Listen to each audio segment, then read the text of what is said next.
y'all. It's me again. So, I'm in the shower, right? And I'm talking to the Lord as I always do.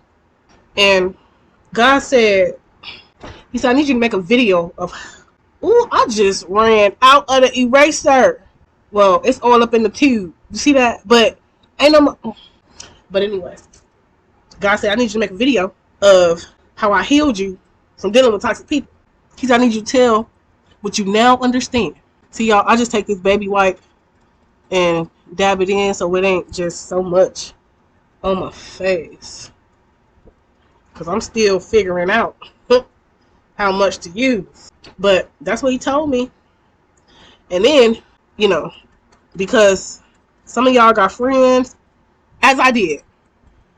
You got friends, and you can't. And this go for relationships. This go for friendships. All of that. But the Father said you have to stop looking at who you think they can be, and start looking at what they're showing you. This ain't about. Oh my eye. This is not about. He got so much potential. She got so much potential. I don't know why. You know, she just won't tap into it. Like, this is what we do. This is what we do. So once you stop looking at who you think they can be, the potential that they got to be, who they are, who you want them to be in your mind, then you can start accepting their downfalls. You can look at them for who they are and address it. Hold them accountable. Hold them accountable. Mm-hmm. See, and this is what I saw. Every man that I ever encountered had a job of some sort. And if I bring up an issue where I'm like, hey, I'll use the issue from last night. Oh boy, he said he was going to call me, didn't call. Now, a relationship is a lot like running a business. It's a lot like a business. And that business has standards, boundaries. You cannot work at a business and not uphold their standards and boundaries. If you are awarded employment and you can't go into work, excuse me, and you don't call them and tell them you can't come, or you not coming, or whatever the reason is, some of them companies, you either gonna have a meeting with HR, they're gonna tell you not to come back, you're gonna get written up. You will be reprimanded.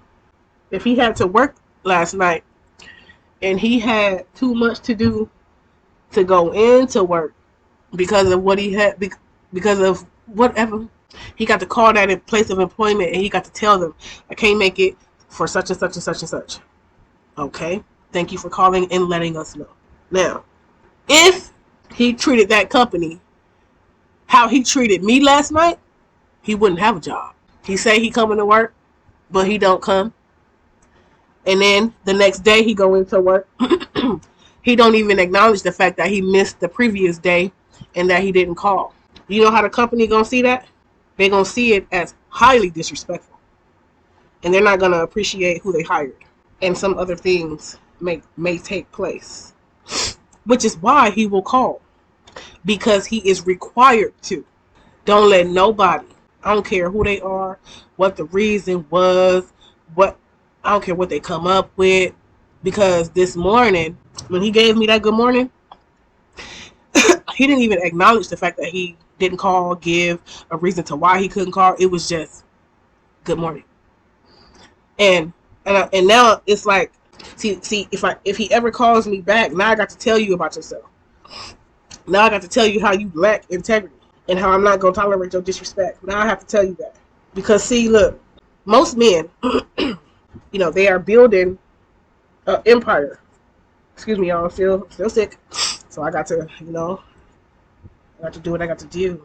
But most of them are building an empire, and some of them, if not most of them, want a wife. Now, I imagine a man would think like this. Man builds empire. Man starts to desire a wife. Man starts courting a wife, and he's watching how she handles herself. And then man is treating her any kind of way And he's seeing how he's blatantly disrespecting her, and she's saying nothing. She's just taking his excuses if he gives one, and if he don't give one, the day just keeps going. She don't say nothing, don't bring it up. You get what I'm saying? So this is how the man sees her. She can't stand next to me in my empire with my legacy. She won't even hold me accountable for what I say I'm gonna do and won't do.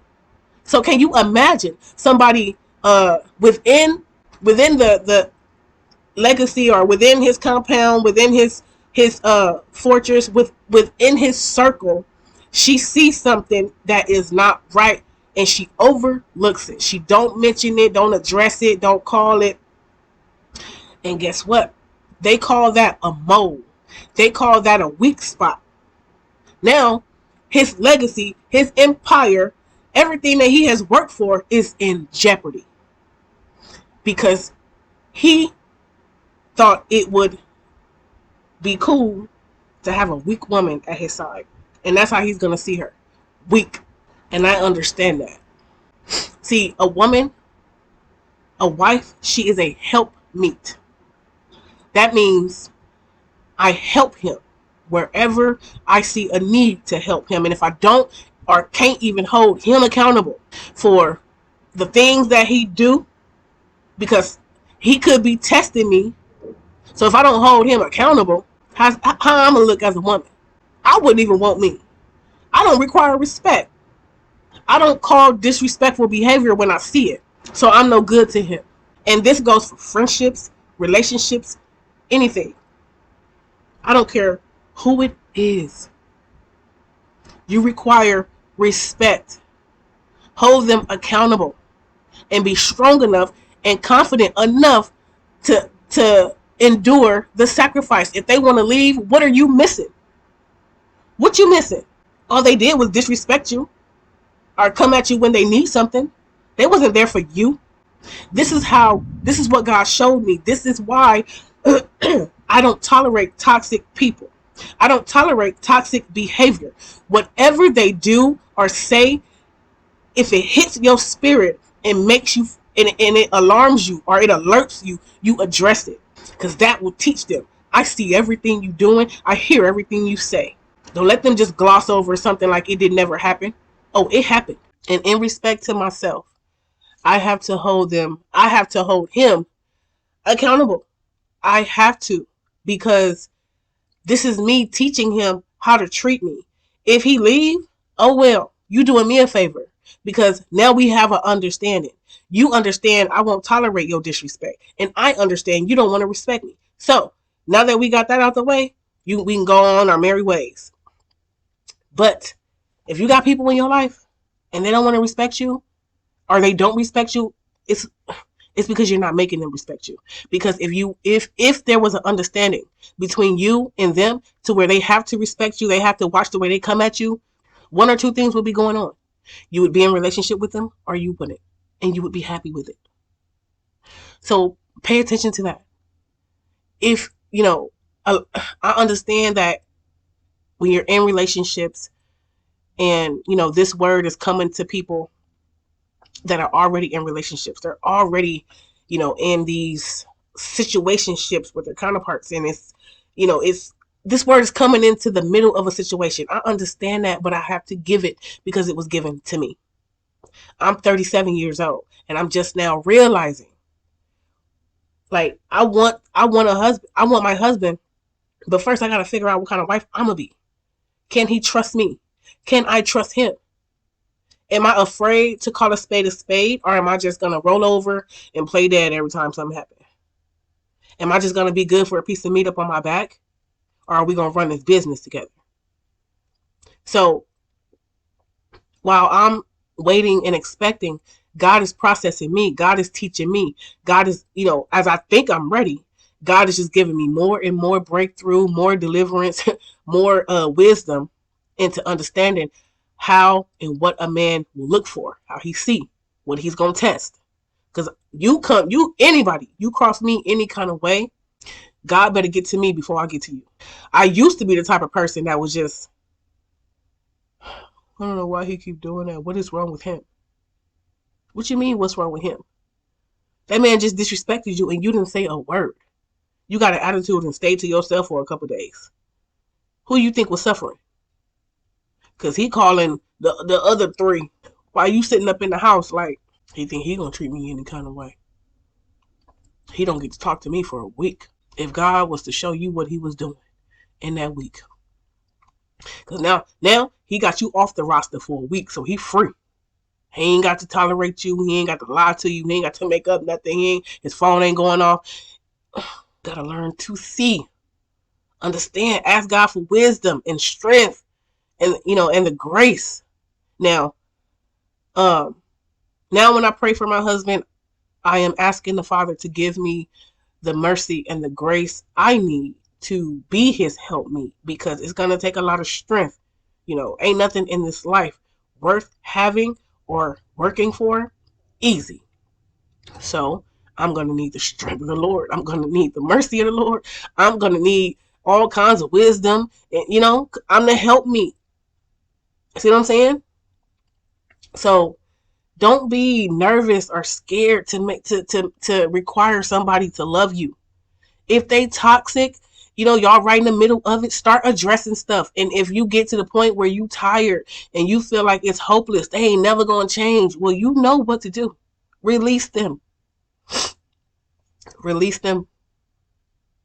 Let them know, look, I know it wasn't like this before, but I now understand my worth and my value, and I require you to show me respect. And if you can't do that, we are done. Simple as that. It's so simple, because you got to make room for what's for you. You got to make room who will celebrate you how you celebrate you, who will love you how you love you, who will pray for you how you pray for you, and who will show up how you show for you. So you got to make room for that. Don't be sitting up in there crying about who took off and who left. So let them go. Let them go. You keep working on you. You keep going to the Father for the wisdom and the strength and the discernment and that spiritual growth. You keep growing. You keep learning. Thank God for his provision every day. Thank God for his peace. Thank God for the strength that you now have to stand up for yourself and require it from other people. Love on you a little more. Get used to that. And watch God send you the people that are for you. All right?